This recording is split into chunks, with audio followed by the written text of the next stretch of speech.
MPs crossed the floor. The government sits just one seat shy of a majority. But how does the Prime Minister feel about the possibility of achieving that majority through defections? Well, the CBC's chief political correspondent, Rosemary Barton, asked Mark Carney that in a year-end interview, and we'll hear more about that one-on-one just ahead. And the Quebec Liberal leader resigns after weeks of turmoil within his party. The latest on Pablo Rodriguez's decision to step aside is just ahead, and what this means for Quebec as it heads into an election year. Plus, as Canada prepares to spend more on defense, it's making the pitch to have NATO and Indo-Pacific countries invest more here. We'll talk to Ontario's finance minister about Toronto's bid to become the home of a new global defense bank. As Power and Politics starts right now.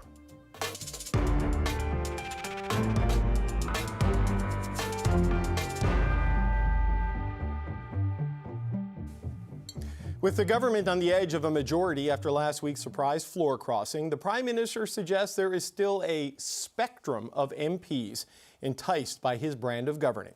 Mark Carney sat down for a year-end interview with the CBC News chief political correspondent Rosemary Barton today, and Rosie joins me now with more on that one-on-one. Okay, a big topic of conversation ever since Michael Moss surprised the country. What more did the Prime Minister have to say about the possibility of even more floor crossers? Yeah, I mean, this was our first opportunity to ask him questions about sort of how this came to be and whether there are other people, as some of his own ministers have claimed, and how he responds to Pierre Poilievre's claims that this is not the way you get your majority, right? Pierre Poilievre saying you need to do that through votes, not through what he calls dirty backroom deals.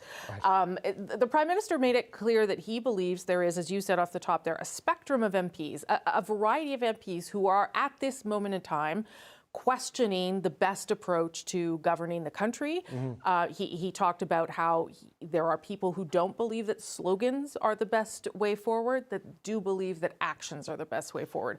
So I did ask him about those comments by Pierre Poilievre and whether he would be okay getting a majority just through other people suddenly crossing the aisle and becoming part of his caucus. And here's a little bit of what he told me. When I spoke to Pierre Poilievre recently, his message to you was that if you want a majority, you have to go back to the Canadian people to get it and not do it, by his words, dirty backroom deals. Are you comfortable getting a majority by people crossing the floor? Well, we're in a parliament, and when we pass legislation, we need more people voting for it than against it. I mean, that's the way. Last time I checked, that's the way Parliament works. Right, but that's not what you're doing now. Now you're attracting MPs to the party. MPs are attracted to what we're doing. So there's no active recruitment happening? Premiers are attracted to what we're doing. Right. Premier Ford will be here tomorrow. We'll make a major announcement of cooperation. The Conservative Premier of Ontario. I want to go back to what my question was, which was, are you comfortable getting a majority government through people crossing the floor? I am comfortable commanding the confidence of the House of Commons and getting through the House of Commons, getting support in the House of Commons and votes, and obviously votes and support in the House of Commons for legislation that is going to protect Canadian communities, that's going to build this country, that's going to make our country more independent, more sustainable, more prosperous. Are there So to be fair to the Prime Minister, you know, he is right that ultimately this is about commanding the confidence of the House. Right. And if you're doing it through votes and confidence measures, or if you're doing it through people coming across the floor because you're either recruiting them or they are attracted to what you're saying, that's all fair ball. You know, I did ask him what would change if you had your majority. You're doing things at a very intense speed and pressure in a critical moment for the country, and he didn't really bite on that because he does believe that he is cooperating across the aisle, working with other parties to get things done. So whether a majority would fundamentally change that for him or not, unclear. Also surprising to me that there was no. That at least for him, there doesn't seem to be an active recruiting team out there trying to get other MPs to cross the floor, in spite of the things that we may have heard. Yeah, the Conservatives have been pushing back, saying that the Liberals are pitching this, when really, to use a sports metaphor, the Liberals are like, we're catching. They're coming to us. I mean, we'll see when people write their tell-all books. Obviously, you covered a lot of ground with the Prime Minister, so what else did you talk about? Spent a lot of time, obviously, talking about Donald Trump and trade, specifically asked whether at that last meeting that he had with the president and the president of Mexico, President Sheinbaum, where they had that 45 minutes together in a holding room to talk about the future of CUSMA, whether the president had at that point said anything about getting out of the deal, ripping up the deal, the answer is no. In that conversation, they talked about sort of possible timelines forward for CUSMA, which I think would probably be reassuring for a lot of people. But it was also clear in that part of the conversation that this is tracking, as you and I both know, towards the review of CUSMA. It is no longer about getting rid of those sectoral tariffs, but in his mind, and you'll hear this in the interview, it's also about the United States making a decision around who is really their competition in the world. Is it China, or is it countries like Canada that you've come to depend upon? So we talk a little bit about that. We talk about the deal, the energy deal with Alberta, and why he still believes that people should think that he is committed to fighting climate change, why it still makes sense. A little bit about Stephen Guilbeault's departure, and then some more about leadership. You know, he's been in the job now. Not even a year. Yeah, it's only been just over 7 months. I know. This time last year, he was not in politics in any formal way.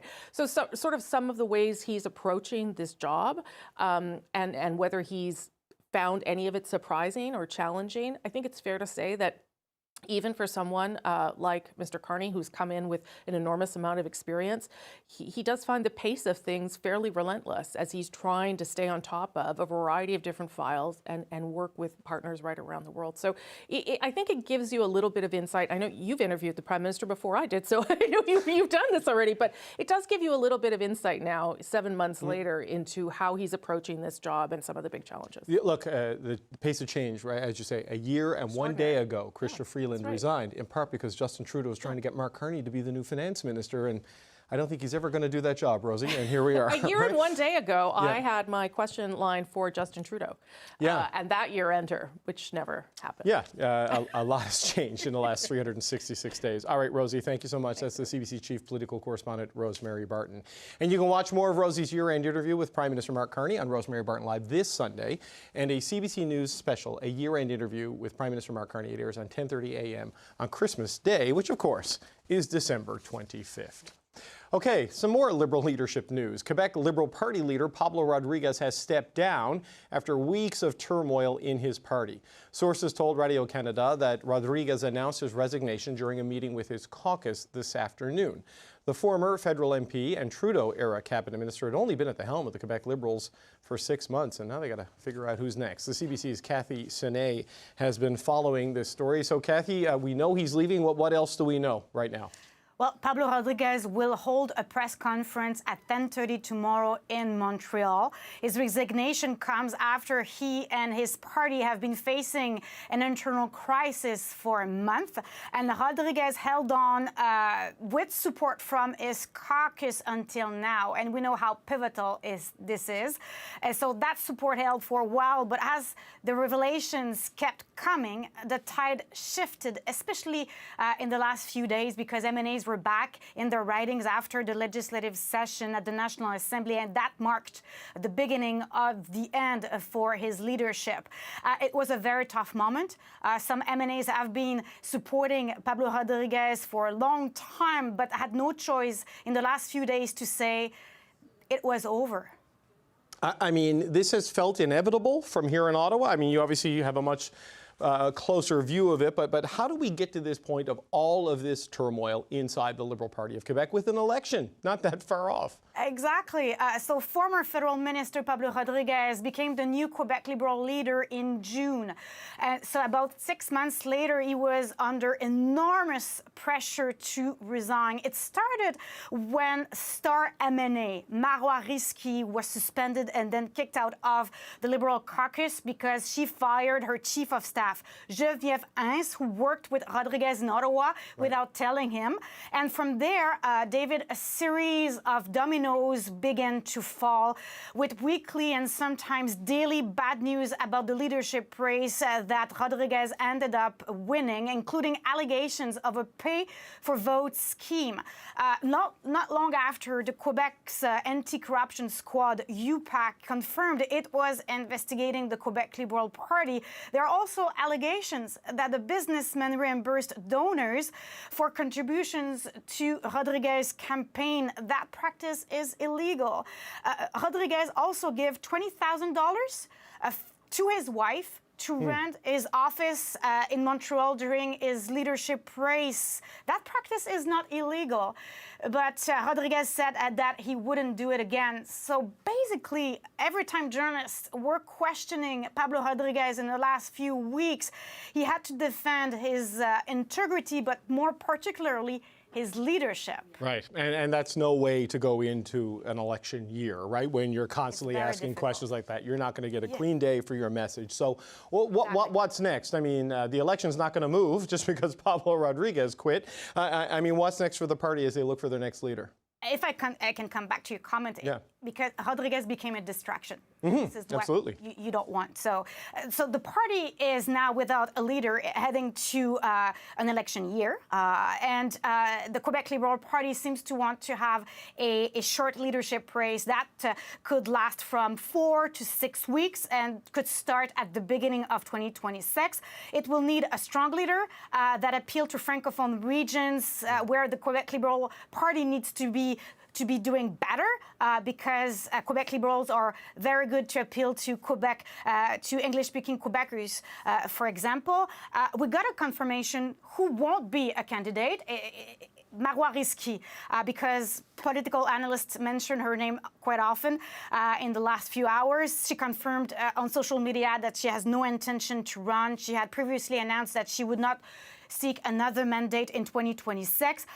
And it won't be Federal Minister of Industry, Mélanie Joly, who was approached and declined the offer. François-Philippe Champagne, the Federal Finance Minister, also said no. He was questioned by CBC earlier today. Take a listen. Well, I think that my way of serving Quebec and Quebecers has been to bring my voice to Ottawa. And I think as Minister of Finance, you would appreciate that I have a lot of things on my plate to make sure that we succeed. We build the strongest economy in the G7. And it's my way to contribute to our democracy and to also represent the people from Quebec.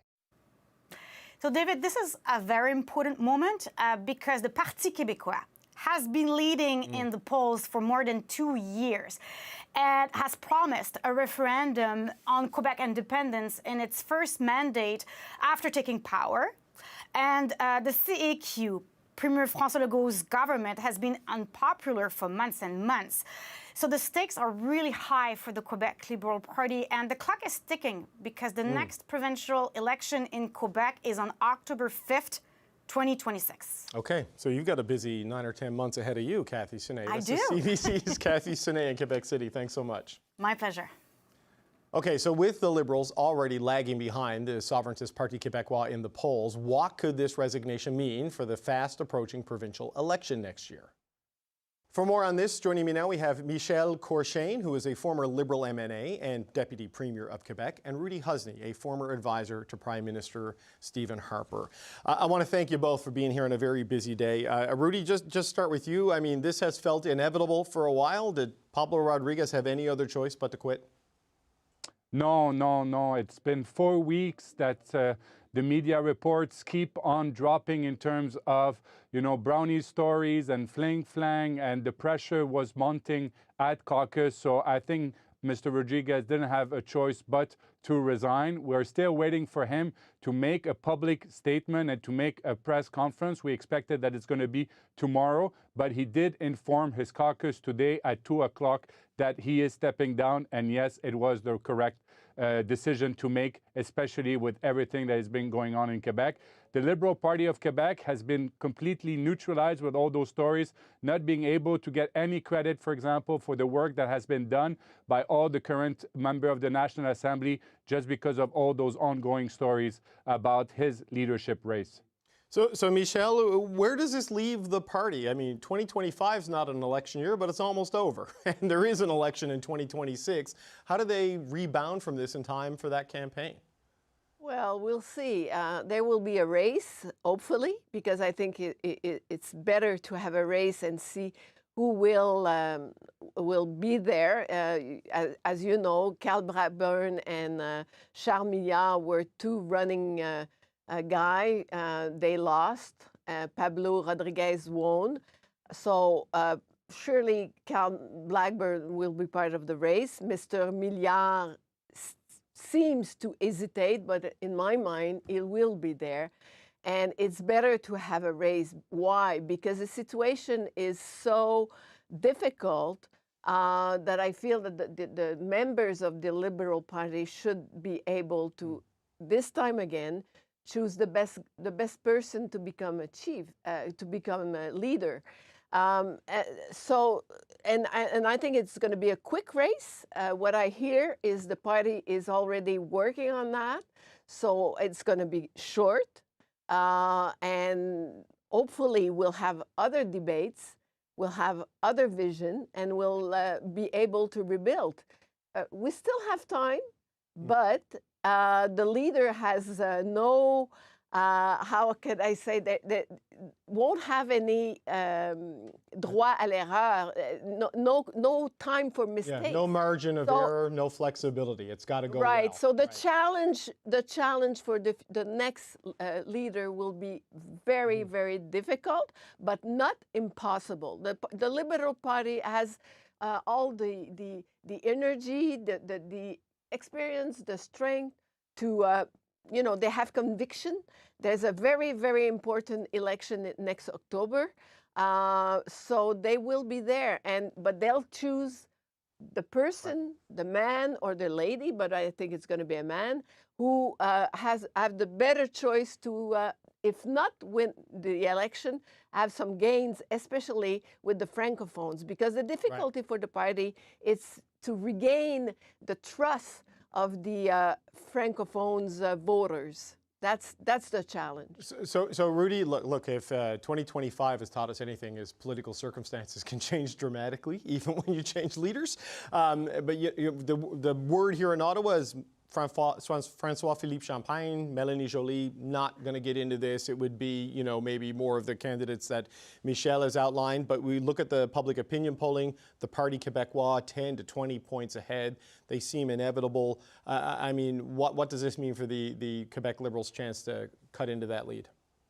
Yes, I think it would be a huge mistake and it would be complete madness to bring somebody from Ottawa, because the problem of Pablo Rodriguez was that he came with Ottawa, he came with his gang, and it didn't work with the Quebec Liberal Party. So I do believe that they have time. I do believe that a snap race, look what happened with Mark Carney. Prime Minister Trudeau resigned in January, and in March, Prime Minister Carney was elected. I think that the provincial Liberals can do the same and have a leader as early as late February or early March. We'll see. The party needs to decide on the calendar.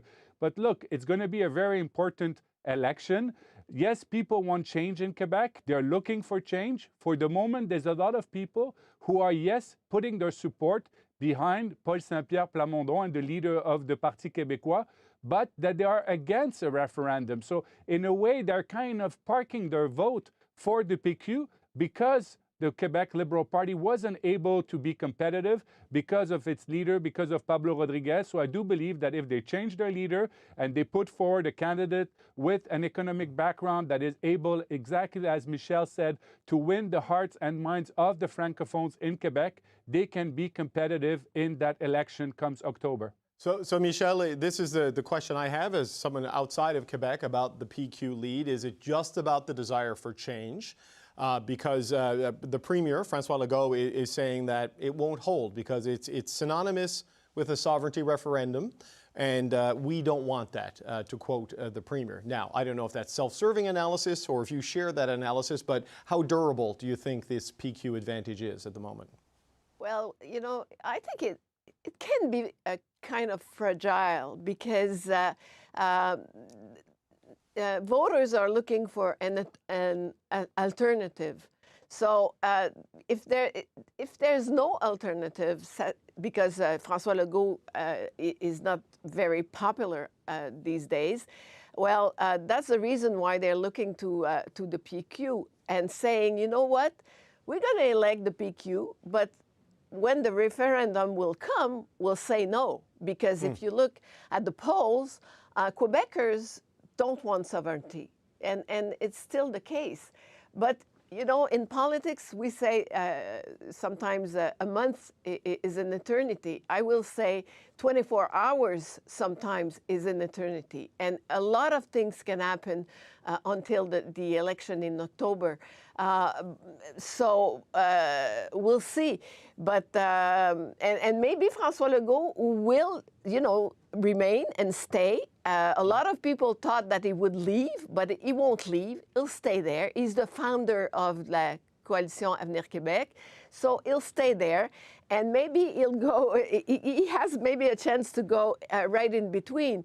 But all of that depends on the next leader of the Liberal Party. And that's where the guy will have a very, very strong pressure on his shoulder, because the challenge will be huge. But it's not impossible. I know that. I know that in politics, anything can happen. And nowadays, being in politics is very different than what it was 20 years ago when I was there. So we'll see. Right. But the next leader needs to have a lot of experience, strength, good people surrounding him. And Parti québécois, you know, they will do some mistakes, as all the parties once in a while has to go through.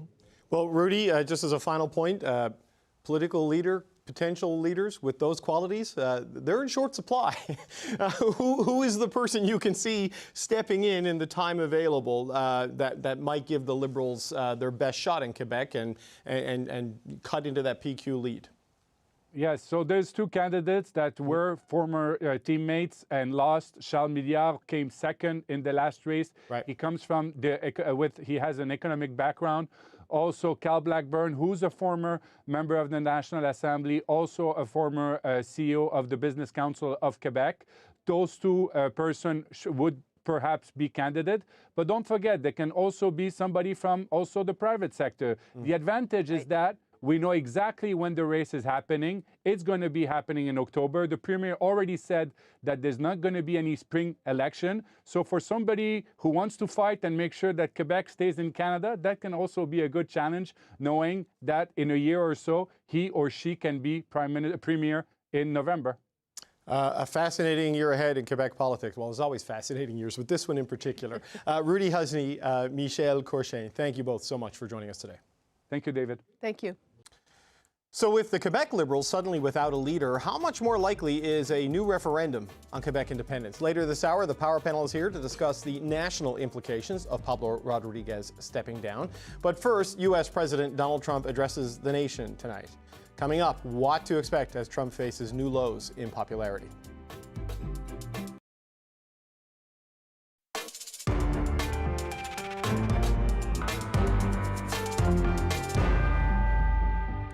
Well, in just a few hours, U.S. President Donald Trump is expected to address the nation from the White House.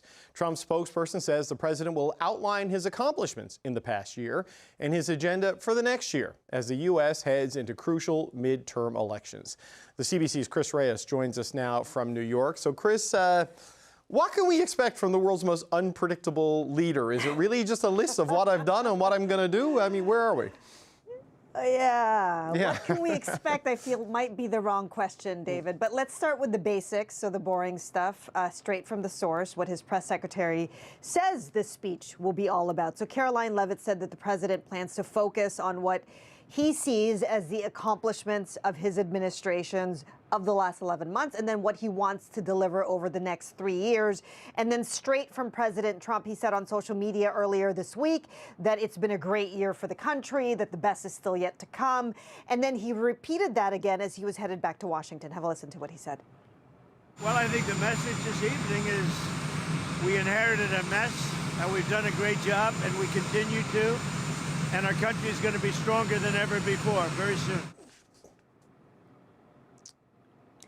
And we'll likely hear different versions of that message, David, in the form of highlights of what the Trump administration believes is working. And that includes for example, the investment pledges into the U.S. That the White House loves to talk about. They've made a big show of these commitments from different sectors and countries, adding to some $10 trillion by their count. He could also talk about the border and the massive decline in illegal crossings. That's been a big win for Trump. On foreign policy, he might highlight the ceasefire that led to the release and return of the remaining hostages held by Hamas in Gaza. But a lot of questions around Venezuela and whether he might talk about more actions on that, given this large fleet that he has surrounded Venezuela with, this new announcement of a blockade on all Venezuelan oil. Remember, a couple weeks ago, he announced that the airspace would be closed around Venezuela. This has been sort of a standoff that's been happening for weeks, and we'll wait to see whether he'll announce more action on that. And of course, the fear here would be some kind of declaration. And the reason why that fear is real is that we've heard Trump say that land action could come next. And of course, that would be tantamount to a declaration of war, something that would require congressional approval, something that Trump has not sought out, even as he's administered these fatal strikes on boats in and around the Caribbean, and has moved the largest U.S. warship into that region. So. Your first question is, what can we expect? We don't know. We will have to wait and see when he makes that address at 9 p.m. Eastern time from a perch that only he can take as president of this country. Yeah, the alarming escalation of rhetoric and actions with Venezuela, and then the timing of this, it makes your spider sense tingle. I mean, the timing of this address. I mean, why is he doing this now? We don't usually do this right before Christmas, right? That's right. I mean, again, we can talk about those fears given the signals around this conflict, but we can also say that this is an administration that works really hard to control its message. So Trump speaks to the media, we know this, often and at great length. He posts regularly on social media. His team has an active Instagram. But a primetime address from the White House is different because it's a platform that only the president has. It carries a lot of weight.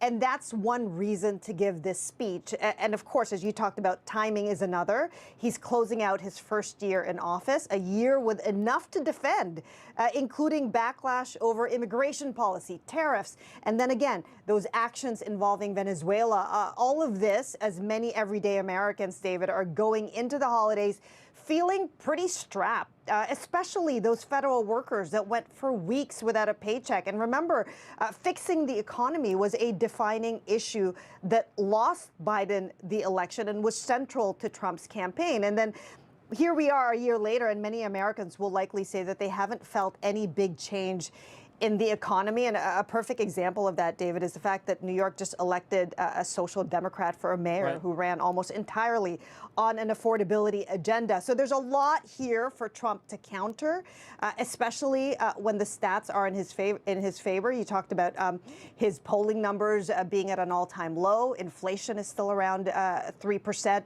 Healthcare premiums are up in this country, and the economy has lost a lot of jobs since those tariff announcements. And then, of course, there were the elections in several states in November, including the one here in New York that I just talked about, and Democrats swept those races. And with the 2026 midterm elections approaching, this is a moment to take control of the narrative once again from this primetime platform. And then there's another factor here. It's hard to keep up with all of the controversies, right? But we should remember that for months now, the release of the Epstein files has dominated the news cycle. So this address gives the president a chance to change the subject, redirect attention as the year comes to a close. But all of this, of course, could be moot, again, if there is a big announcement on Venezuela, which I think a lot of people will be watching and waiting for and listening for very closely. Yeah, bated breath for sure. Chris Reyes, the CBC's Chris Reyes in New York. Thank you so much. Thank you. All right, well, Prime Minister Mark Carney, he didn't do a primetime address, but he did sit down with the CBC's chief political correspondent, Rosemary Barton, for a year-end interview. MPs are attracted to what we're doing. So there's no Premiers active recruitment are- happening? Coming up, what the Prime Minister had to say about future floor crossers, and the Power Panel is here to react.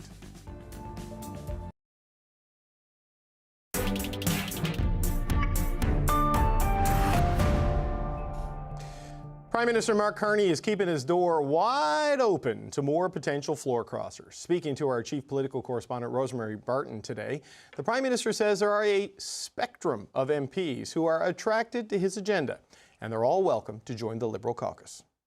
Are you comfortable getting a majority government through people crossing the floor? I am comfortable commanding the confidence of the House of Commons and getting through the House of Commons, getting support in the House of Commons and votes, obviously votes and support in the House of Commons for legislation that is going to protect Canadian communities, that's going to build this country, that's going to make our country more independent, more sustainable, more prosperous. Are there Okay, we're going to start there with the Power Panel. Supriya Dwivedi was an advisor to former Prime Minister Justin Trudeau. And here with me in the studio, Tim Powers is a former strategist for Conservative parties. Jordan Leichnitz is a former NDP strategist. And Tonda McCharles is the Ottawa bureau chief for the Toronto Star.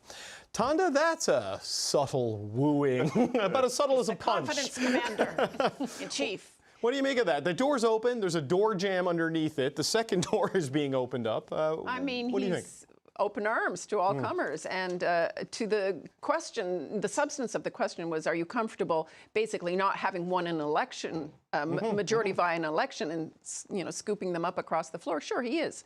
And why wouldn't he be? There's nothing that bars it, and so far it's a successful ploy, and he's one seat shy of a majority. I don't know if he said it to Rosie, but he also told her French language counterpart, Patrice Roy, that he doesn't plan to trigger an election in the spring, though. He doesn't believe Canadians want an election, and he still believes we're in a crisis. So that's his job. Supriya, what do you make of that? The Prime Minister saying there's a broad spectrum, we're open to people coming after, Tim Hodgson said lots of people are reaching out. Steve McKinnon says lots of people are reaching out. If they're trolling, they're also setting expectations of more to come, right? So how do you interpret what the Prime Minister had to say? Yeah, I don't think he would have said that if there wasn't at least some sort of, palpable buzz going for them to believe that there are a few more MPs on those Conservative benches that are, disgruntled and are looking to cross the floor. Like, look, I agree with Tonda. I don't know why the Prime Minister would have issue of garnering a majority via a bunch of floor crossers. I think it's a pretty epic way to garner a majority. And I think the Prime Minister and his team should be really proud of what they've been able to accomplish in this era of, dysfunctional hyper partisanship with increasing effective polarization, right? Like the problem with Pierre Poilievre right now is that his instinct, for whatever reason, is to constantly blame Carney for backroom dealings instead of, if I were him, point out that these are somewhat spineless MPs who just a few months ago were more than willing to put their name down on a ballot under the Poilievre Conservative banner. Because in defense to Pierre Poilievre, he's the exact same guy he's been since he entered Parliament in 2004. Like, he's always been this adversarial of a character. So for folks claiming that, now they have issue with his leadership style, it's like, where were you the last, 20-ish years that you've been watching him do his thing? So I don't know.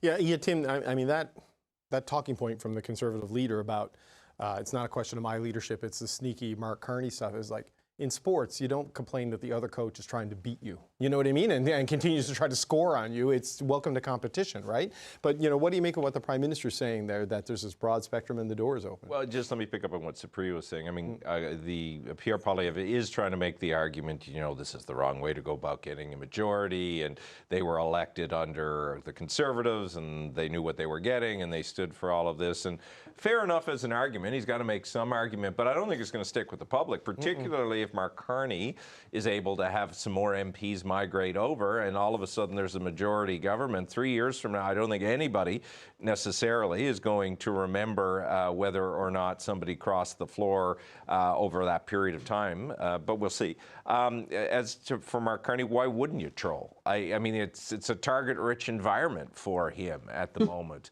And again, he's probably also feeling that there isn't going to be this great outcry. Unlike Alberta, there aren't going to be recall orders brought forward on MPs who may cross the floor. And in certain parts of the country, in certain ridings, the Chris d'Entremont example may apply. If you believe the polling that has been done since d'Entremont crossed the floor, he's doing just fine.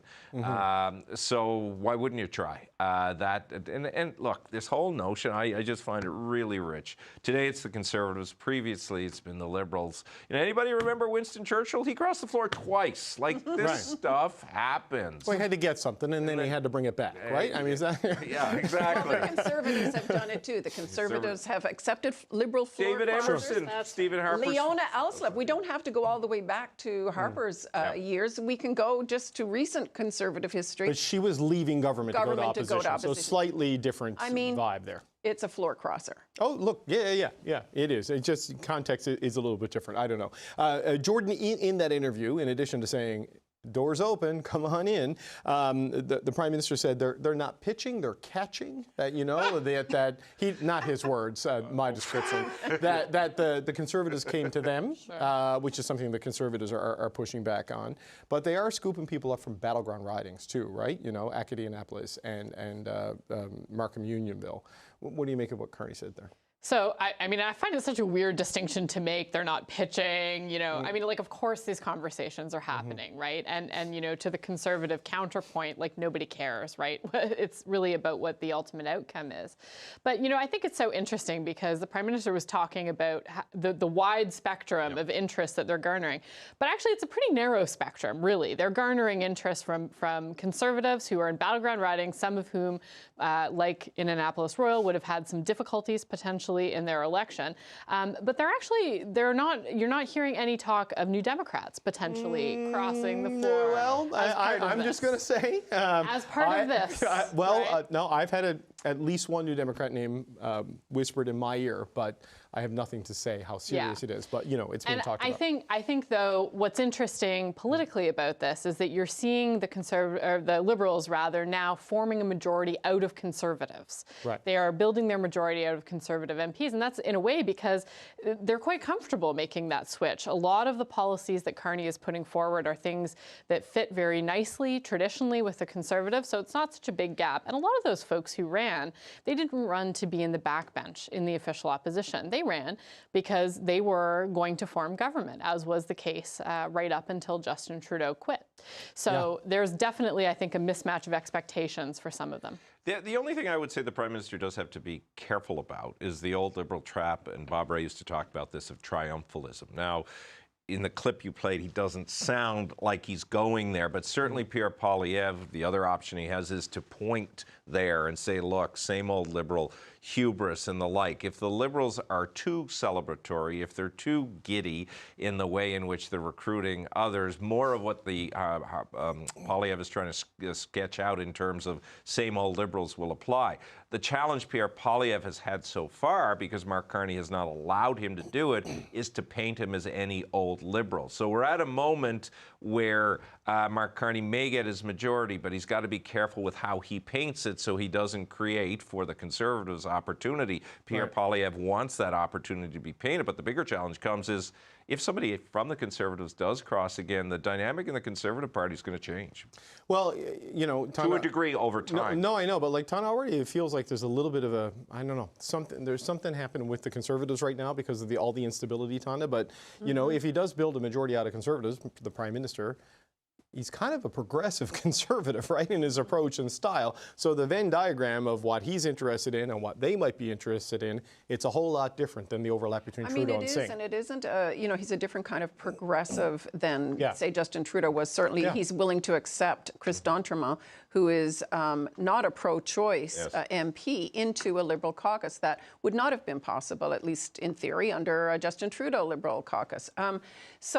Yes, Carney is looking like, to a lot of red Tories, like he's a progressive conservative, and to a lot of business Tories, as if he's pro-business and wants to get a pipeline built and all the other things.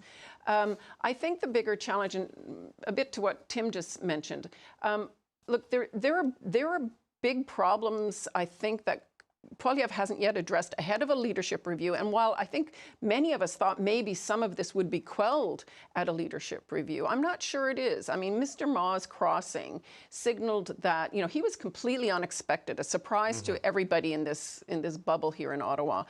His name was a surprise. We had heard other names. Yeah, so I think there he was is never one of them. Never one of them. And there is a minority of Conservative MPs sitting in caucus questioning Poilievre's leadership style and whether he learned any lessons from the last campaign. So I think, you know, I'm starting to think that, no, the leadership review is not either the start or the end of his troubles. I think this is ongoing, and there may be caucus challenges he has to manage before and after. Okay, Supriya, you know, that dynamic that Tonda just laid out, it is 1 year and 1 day since Chrystia Freeland quit as a Deputy Prime Minister and Finance Minister, right? Because, yeah, it just slid under the radar. Happy Fezziversary.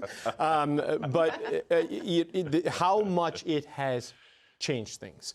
And where Mr. Poilievre finds himself right now, losing 2 MPs to defection, facing the review, possibly another to resignation if Matt Jenneroux follows through. I mean, what's your sense of it as someone who was on the inside a year ago of where Mr. Poilievre finds himself compared to last December? I mean, he's like watching a 6-year-old play basketball who's unable to pivot and just picks up the ball and travels all over. Like, dude, all he needs to do is pivot slightly, and he can't seem to do it.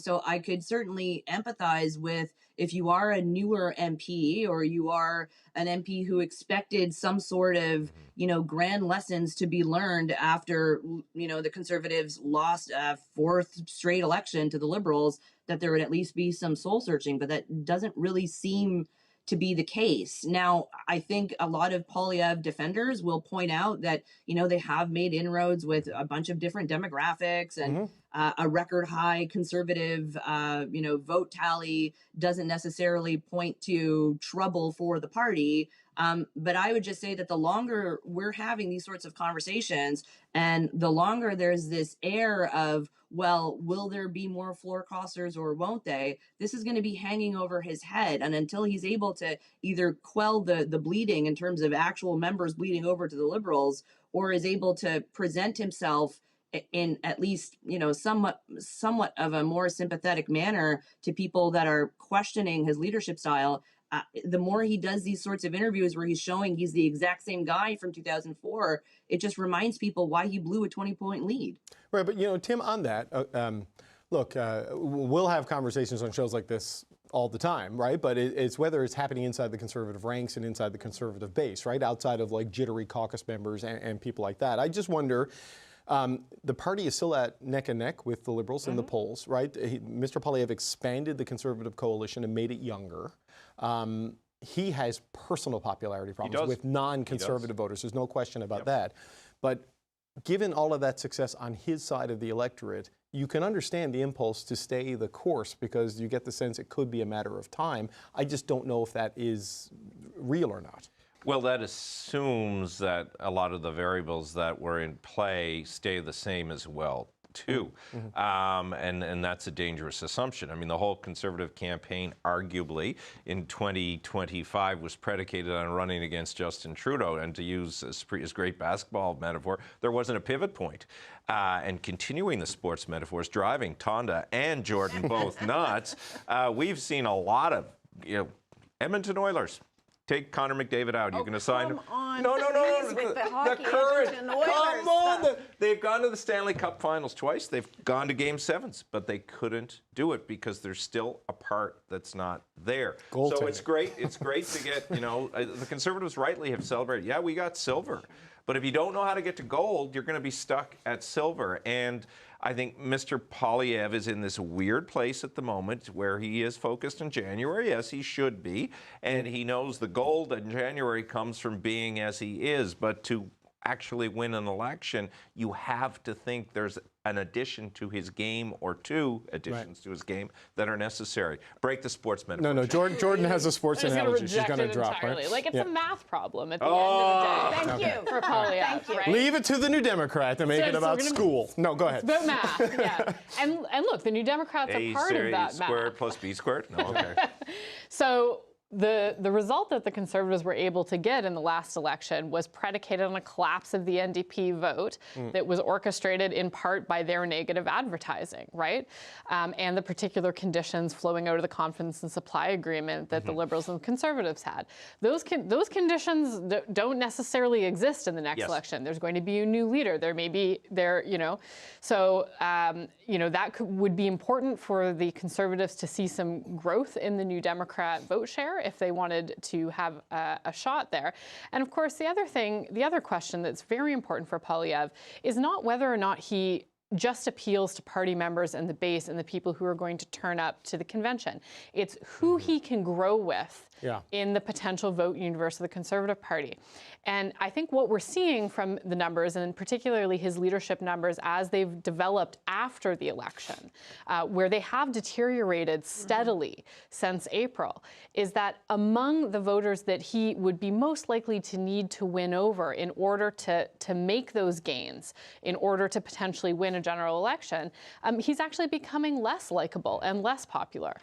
And I would just add to that, I mean, the growth trajectory, I mean, shockingly, he has a problem also adding support from provincial premiers, because right now he's out there seemingly in opposition to a deal that Carney's crafted with Alberta's premier on promoting pipelines, and instead he's playing political strategy games in the House of Commons to poke holes in it. But there are a lot of Conservatives in Alberta that believe that deal is a good one that Carney has struck. And I hear that Daniel Smith is not too happy with Pierre Poilievre out-slamming it. So he already is at odds with Doug Ford, the most successful Conservative premier in the country, Tim Houston, Nova Scotia. He can't afford to start irritating and annoying Conservative allies in the West. Well, Smith has done a couple of interviews, and she's resisted the opportunities and the invitations to engage with Mr. Poilievre. In public, of course. Right, but because she doesn't need that smoke right now with everything she's dealing with internally. But there is still a schism that has deepened between Western and Eastern Conservatives that Mr. Poilievre seems to be incapable of bridging. That's my point. Absolutely. No, I think you're dead right. And Tim Houston in Nova Scotia, the other Conservative premier in the last election, Cypria, a place where they had room to grow, and now they don't have a single seat with Mr. d'Entremont crossing the floor, right? So, when you, at the height of your power, don't build your alliances and consolidate your gains, you end up in this kind of a situation. So I just wonder, as a final point before we switch topics, he's raised the floor of the party? Has he also lowered the ceiling of the party? Like, there's this narrow band that he can play in right now, and I don't know if it's enough to get to the Prime Minister's job. Yeah, I think that's a really good insight. And I mean, look, had you told me a few years ago that the Conservative Party would have gotten 40% and still would have lost the election, I would have been like, what are you smoking? No, that doesn't make sense math-wise, to Jordan's point about this being about math. But clearly that was the case. And so I think, moving forward, if he's incapable of pivoting, okay, let's say that's off the table, he's just going to be the same 2004 guy that he's always been, then he's got to be able to tap into something. Maybe it's not a pivot. Maybe it's the anger that's felt by the under 40s in this country who are priced out of housing and who are now looking at, another economic uncertain situation. Like, if you're a millennial, you've now lived through a couple of these. None of them are great. And so I think there is room to maneuver here. But ultimately, what this comes down to is people don't like voting for a jerk. And if you look like you're a jerk, and you're a jerk even to those who are supposed to be allies with you, or, to your cause or whatever, then that tends to turn regular people off. Biggest reason I've never gotten into politics, Tim. People don't like voting for a jerk. Look, I got the humility thing down. I'm great at humility. Yes, you're well known for I'm the best at it. humility. Everyone says it. Look, we got to turn to the other big political story today, because with less than a year to go to Quebec's election, the provincial Liberal Party, has lost its leader. Sources tell Radio Canada and just about everybody that Pablo Rodriguez has informed his caucus of his resignation. The former federal MP and Trudeau cabinet minister took over the party leadership in June, and in recent weeks, the party has been in turmoil amid claims of illegal campaign donations and a bunch of other stuff. Look, I don't know if any of us is super qualified to do a deep dive on the impact of this in a Quebec election, but, Jordan, we have a situation now. October 5th, I think, is the election date. Parti Québécois, big lead. CAQ, a lot of trouble. The possibility of a sovereignty referendum shortly after a win by the PQ if it happens.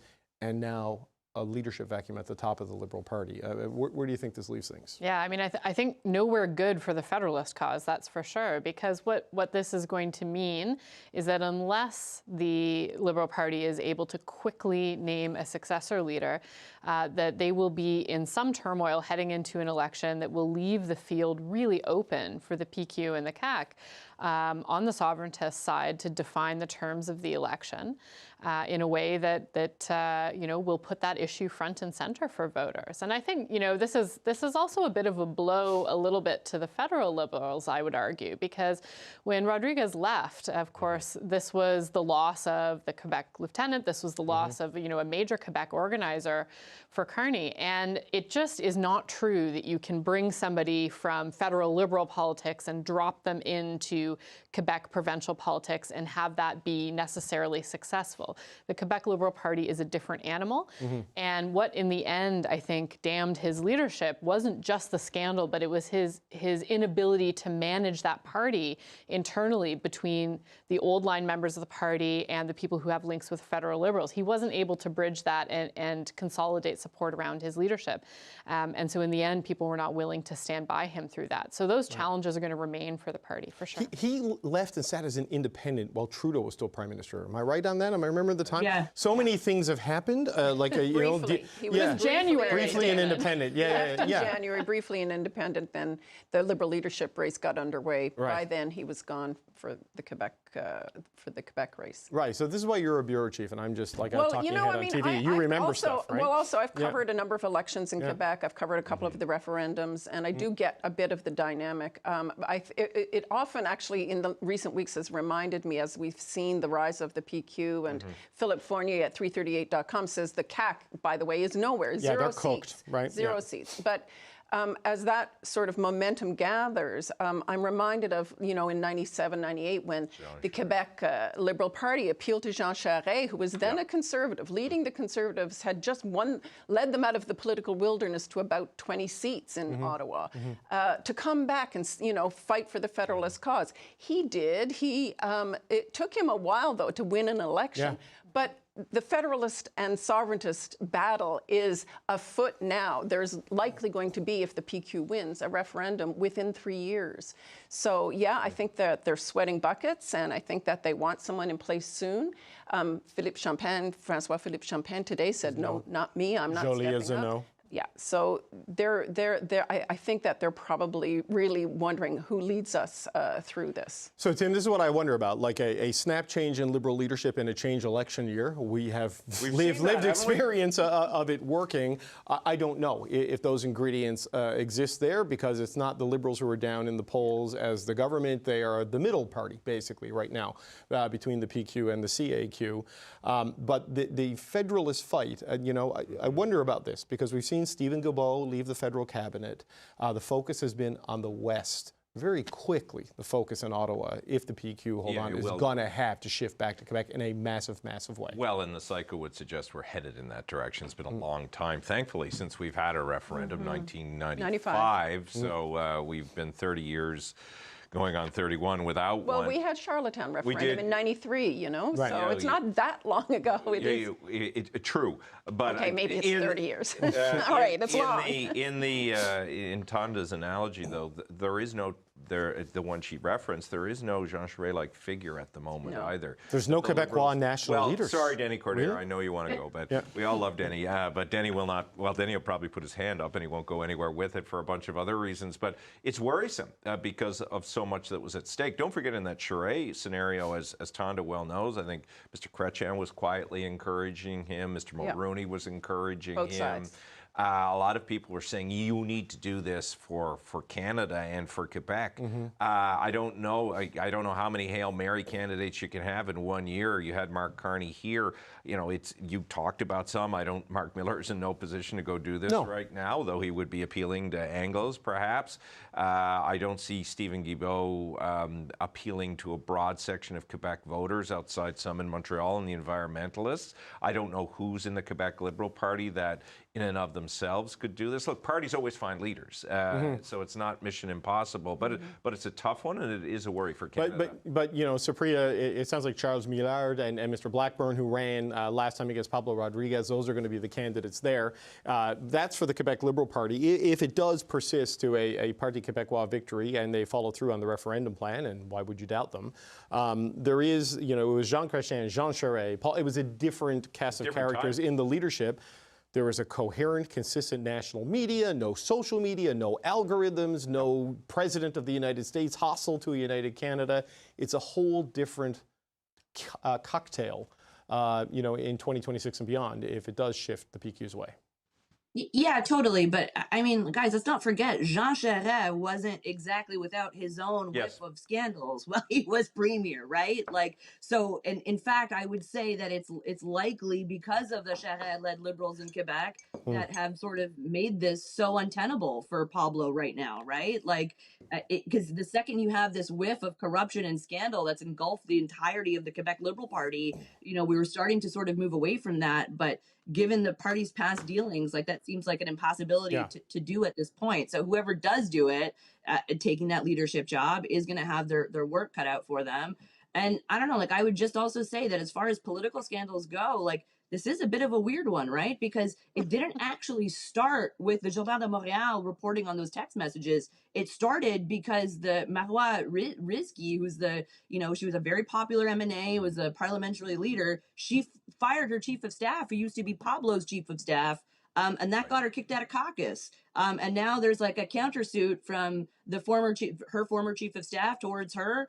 Nobody's talking because it's an HR issue or an employment issue. But there are a lot of unconnected dots here that don't really make sense to the outside observer yet. Yeah, well, you have these internal divisions, Jordan, they become internal distractions, and then when the public distractions stop you from having any kind of a clean day with 10 months to go to an election, I mean, you become the distraction, and you've got to go, and that's why they find themselves without a leader in kind of a big change moment in the province of Quebec. Yeah, that's right, and a big part of this is about how Rodriguez was not able to pull out of that cycle of like it's really been 5 weeks now since this sort of cycle of negative stories began. So the latest, you know, the allegations around the envelopes of cash and compensating for donations is really just the icing on the cake of what was a series of whole bad news stories for him, and he was not able to unite people around him, and in fact ended up sort of provoking within the Quebec Liberal Party almost a confidence vote on his own leadership by asking riding associations to indicate their support for him. Well, it turned out that less than half were willing to do so. So he actually, you know, it's always about the math again. It turns out if you have fewer than half, it's a fail. Like it's a fail. You might not be winning. So, you know, he also was not capable of pulling people together around his leadership so that when he was really besieged, there was no one beside him.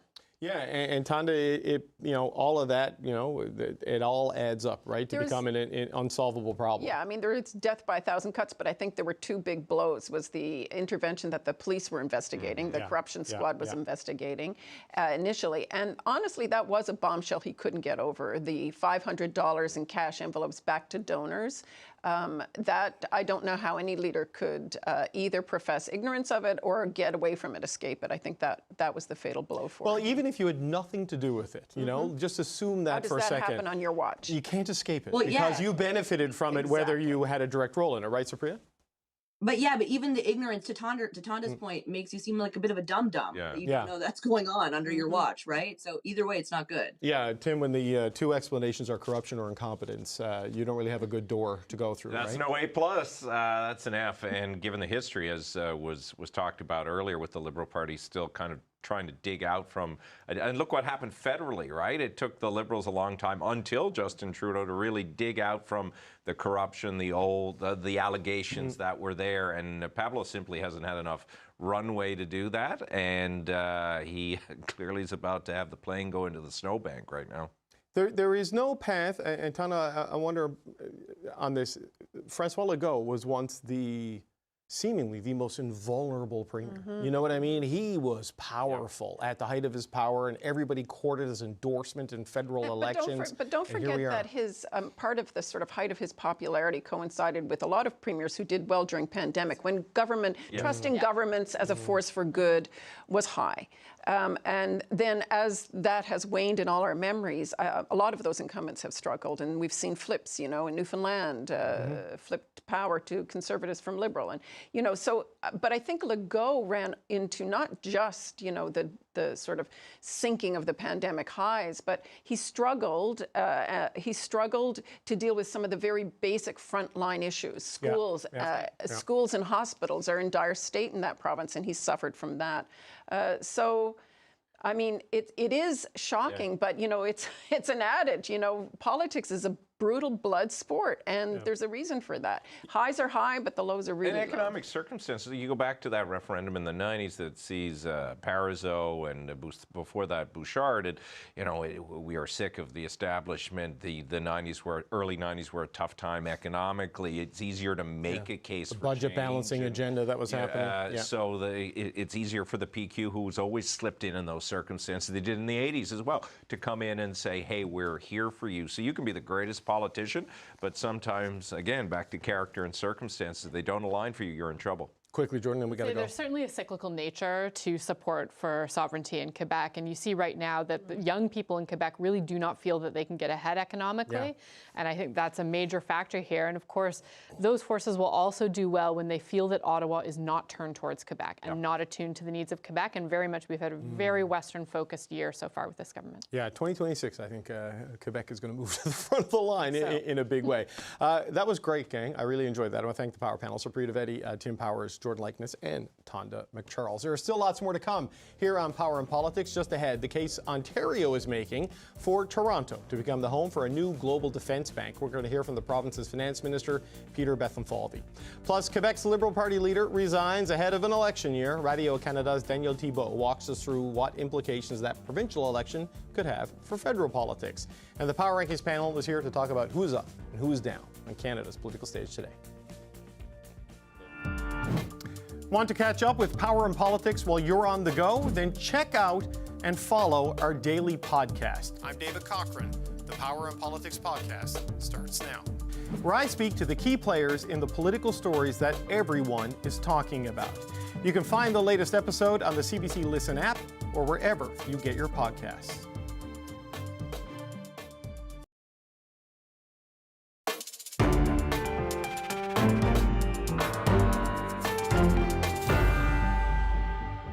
Ontario is putting its support behind Toronto to host a new global defense bank. If we want Canada to be selected as the host, we need to put forward the strongest possible candidate, and that candidate is Toronto. The bank would act as a major lender for 40 NATO member countries and Indo-Pacific allies to help ramp up defense spending as countries look to meet NATO's new 5% target. Vancouver, Halifax, Ottawa, and Montreal are also prepping their bids. The successful city will headquarter the bank, creating 3,500 direct